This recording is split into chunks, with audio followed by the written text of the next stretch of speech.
levado por pessoas que estão ao seu lado a romper. Aí é terrível no dia que você rompe. O sofrimento é cruel dentro de você. Parece que você nunca mais vai se recuperar, que você só pensa naquela pessoa. Por quê? Porque apesar dela te fazer tão mal, você tem um vínculo doentio com ela, de dependência afetiva. Você sabe que ela te faz mal, mas você não sabe viver sem ela. Aí você começa a dar passos. A primeira semana é horrível. Você sofre, você chora, você não pode ouvir a música, você não pode sentir o cheiro, você não pode ver aquele pedacinho de não sei o que ele esqueceu lá na sua casa, que tudo aquilo é terrível. Mas de repente você começa a dar passos de libertação. É como se você estivesse andando na direção de uma terra que só vai te fazer bem. E um mês depois aquele sofrimento ficou melhor, 2 meses depois aquele sofrimento melhor, e de repente você não está nem mais lembrando. Claro que ainda existe ali um vínculo silencioso sendo desarmado, porque a dependência afetiva, ela não morre da noite para o dia.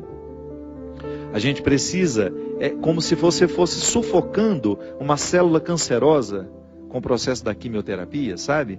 Que você vai retirando a vida da célula cancerosa, que é a célula que nos mata. Aí digamos que 3 meses depois, você encontra de novo com aquela pessoa, e você tem aquela famosa recaída. Aí pronto.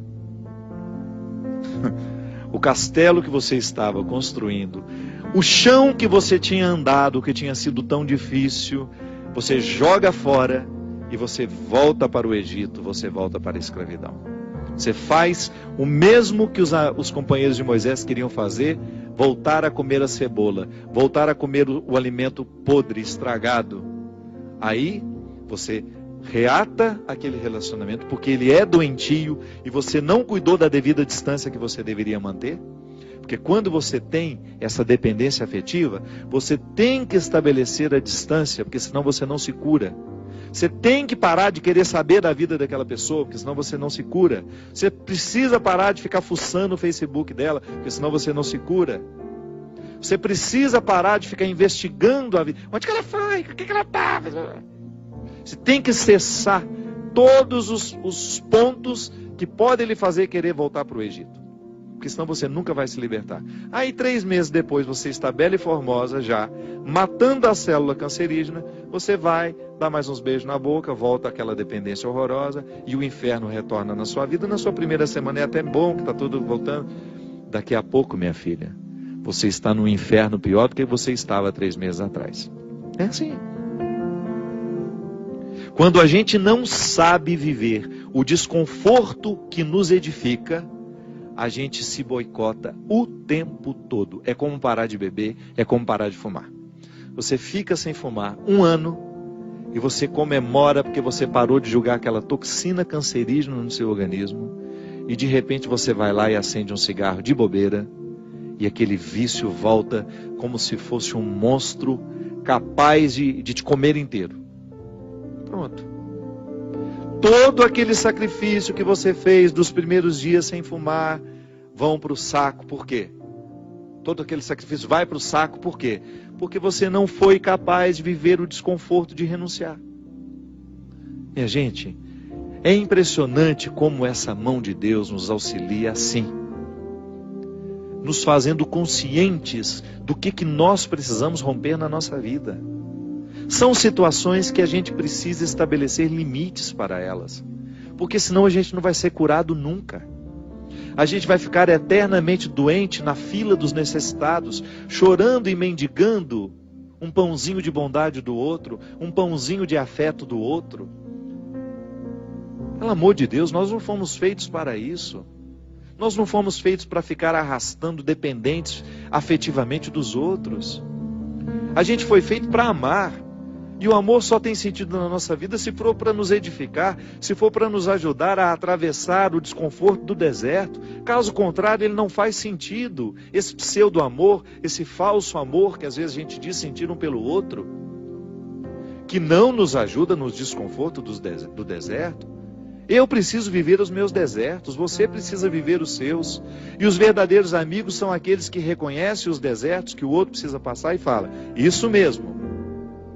Vamos passar por esse deserto porque você precisa dele. Agora, a Poliana, ela quer aquela vida feliz, ordenada. Lembra daquela personagem? A Poliana, onde tudo era o jogo do contente, né? Para com isso. Assassine esse instinto infantil que existe dentro de você, que lhe faz ter medo dos desconfortos da vida. O desconforto da vida, quando bem vivido, ele só nos torna melhores. Tira essa máscara de coitadinha que você gruda na sua cara para os outros terem eternamente pena de você. Você só perde tempo na vida assim.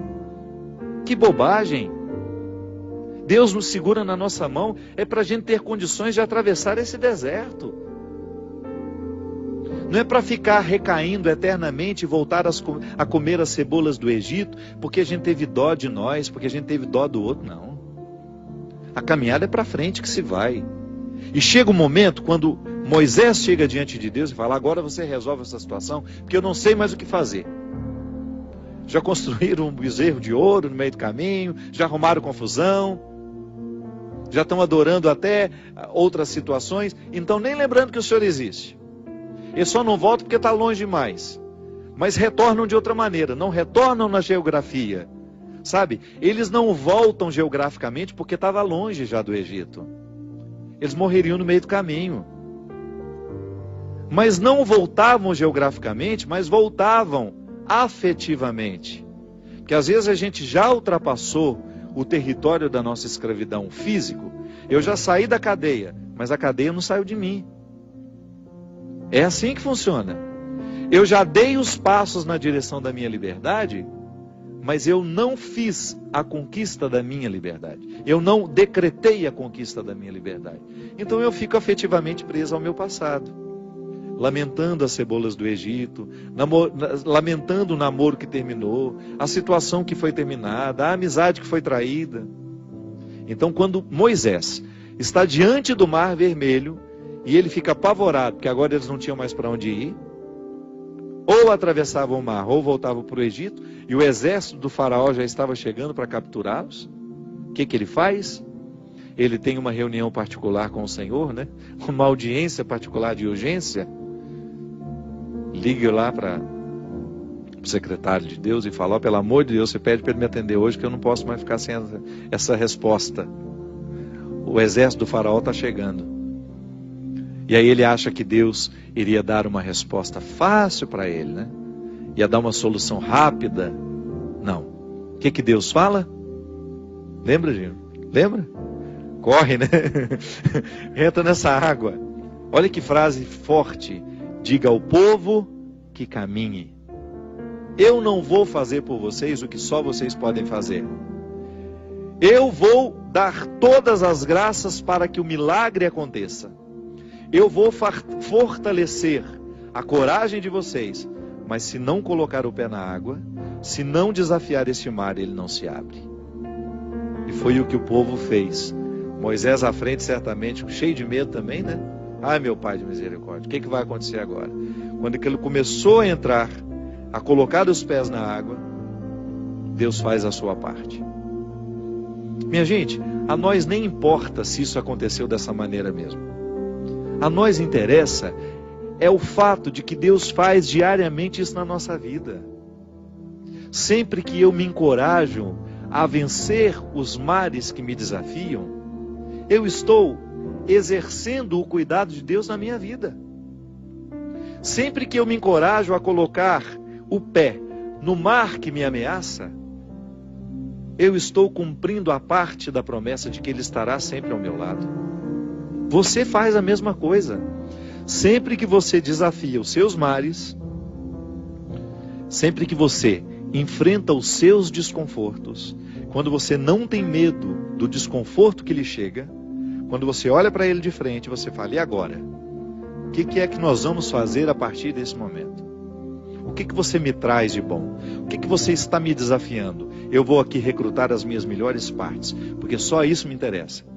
Se o desconforto me chega, eu preciso atravessar esse deserto para poder alcançar essa parte da terra prometida que me espera. É assim que funciona. Não há uma fórmula mágica para a vida. Ainda que a gente não acreditasse em Deus, nós teríamos de viver os desconfortos que nos fazem crescer. Ainda quem não crê em Deus precisa enfrentar os desconfortos de sua história, de sua existência. Agora, é claro que quando a gente acredita em Deus, quando nós acreditamos de que existe alguém superior a nós, nos capacitando para a gente fazer a travessia, um conforto a mais nos é oferecido. Por isso, baseados na experiência deste conforto que eu já fiz, que você já fez, em muitos momentos, quando essa mão de Deus cuidou de nós, e que a gente dá continuidade ao processo de caminhada, de enfrentamento. É enfrentamento, a palavra é essa. Se a gente não vive os enfrentamentos diários dos nossos desertos, dos nossos conflitos, dos nossos medos, a gente nunca vai chegar ao conhecimento da terra que Ele nos preparou.